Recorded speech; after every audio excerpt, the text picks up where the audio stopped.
It's August reading wrap-up time, so I started off with A Ship of Bones and Teeth by Karina Halle. This is like a fantasy, romance, spicy book. I only gave it 3 stars. It was not it for me. I've read other stuff by Karina Halle that I liked, and this one just wasn't one of them. So it's supposed to be like a retelling of The Little Mermaid, but it's really not.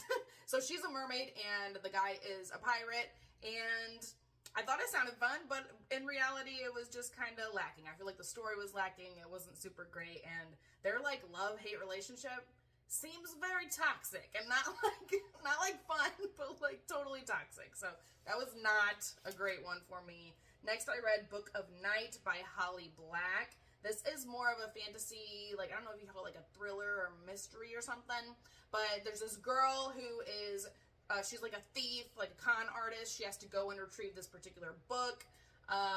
So you're kind of like watching that play out. And then also people's shadows have like magical features, but her boyfriend doesn't have a shadow. So they kind of have to like figure that out. I don't know. It was only like a 3-star read for me. Not something I would usually read. I'm more of a, romance kind of person. But I don't know. It just wasn't. I really didn't like that one either. Next, I have An Ember in the Forest by Emily Gray. This one I gave 3.5 stars, 4 stars maybe. So this is a fantasy romance, and there's this girl who's trapped inside of a dome in the forest, and she's having dreams, and there's a dude in the dreams. There's a dude who is also having dreams of this girl that is like, something bad's happening to this girl.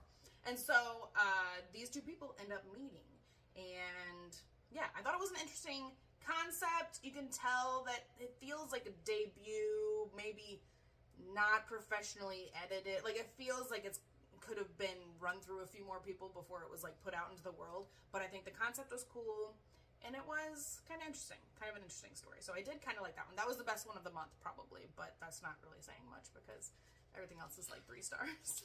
So the next book, last book of the month, is Foxglove by Adalyn Grace. This is a like YA romance fantasy. I read the first book, Belladonna, and I pretty much liked that one. I think I gave it at least 4 stars. I liked that book, and this one just didn't live up to how much I liked the first book. So this is like a sequel. Somebody's murdered, and they got to figure out who did it. Somebody is like being kind of framed for it, and there is some romance in there, but I didn't feel like the romance was really like, there's not a lot of tension. Like, it's not as fun as like the first book was.